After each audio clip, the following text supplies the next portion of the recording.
Clear Fork on the road trying to prove that they were the top contender in the league to the Shelby Whippets.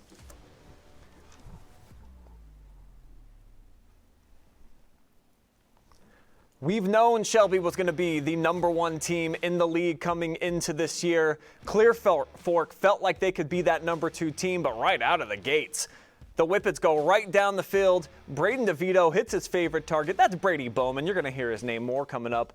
39-yard strike. It's 7-zip early, but the Colts offense would answer right back. Getting into the end zone here, Marcus Hoflick ties it up at 7 apiece.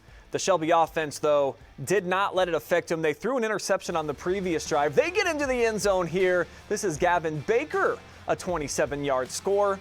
Penalties, though, would plague the Colts offense, and DeVito showing why he's one of the best in the area. Foot race, nobody catches this guy this year. 78 yards. He's going to taste pay dirt for the first of a few more times coming up. The Colts offense would try to have a more pass-heavy approach in this game, but it is going to get foiled here. Brady Bowman steps in front, he picks it off, and he is going to shuttle back the other way. 65-yard house call here. It is 26-7 after the missed PAT. It's still very early on in the game. Second quarter, Whippet defense not letting up as they would force a fumble, and Sam Gwertz scoops it up, and the big fella can rumble all the way back.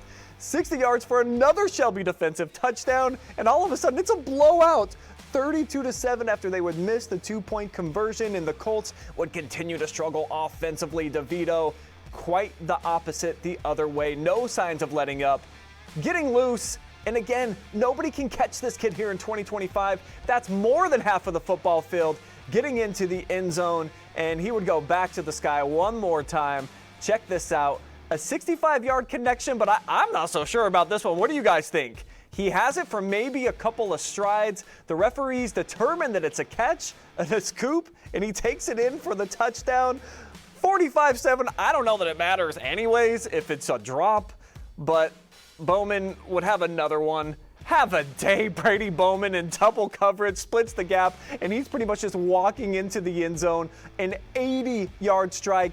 Folks, it's 52-7. The Colts had been absolutely traumatizing opposing teams. They had been on an unbelievable run coming into this game. They do get on the scoreboard one more time in the fourth.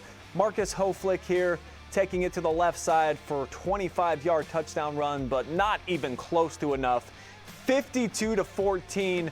Wow. The Shelby Whippets, that's all I can really come up with. I'm going to bring Josh Banks here into the conversation with me because we all knew coming into the season that this was the team that everybody was chasing. They're the defending league champs. They've got Braden DeVito. They've got a few other stars that are going to be some potential D1 prospects and a commitment actually to West Virginia just this past weekend. But this score and the way that they did it this early on, Josh, I'm a little bit speechless. I did not think that Clear Fork would just get their doors blown off, but it sounds like maybe you did. Yeah, talking in Gallium with my co-colleague over there, we were talking about the game tonight, and Shelby is just that team. Clear Fork hadn't seen an offense as good as Shelby, other than maybe Lexington they seen earlier in the year.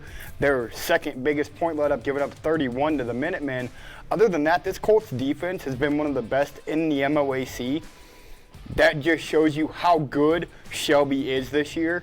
And Brady Bowman adds to his league-leading receptions, receiving yards, and now receiving touchdowns. He's up to 13 on the season.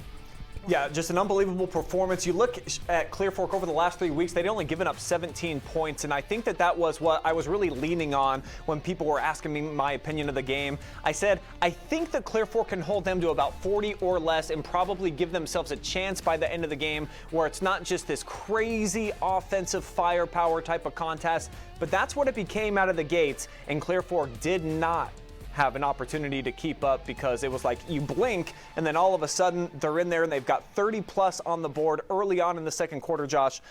Truly a sight to be seen. If you had a ticket tonight, the greatest show on turf definitely was Braden DeVito and the boys. So I think we kind of learned that maybe Clear Fork is not the #2 team in the MOAC, Josh. Pretty sure that you saw them tonight.